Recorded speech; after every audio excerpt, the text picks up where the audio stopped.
Здравствуйте.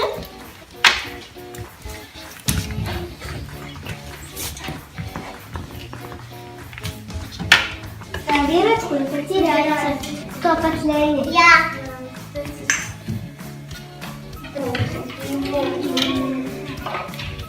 Заходите в первый кабинет. Спасибо. Здравствуйте. Здравствуйте. Как зовут ребенка? Меня ваша Шмалева.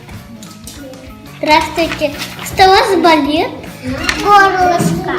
Горлышко. Дайте его посмотреть.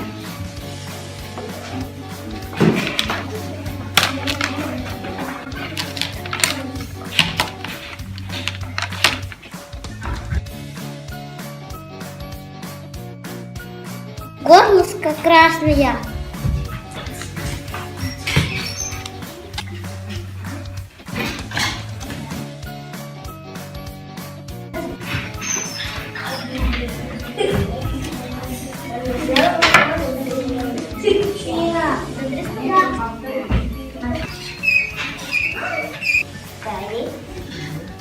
Выходим на дорожку.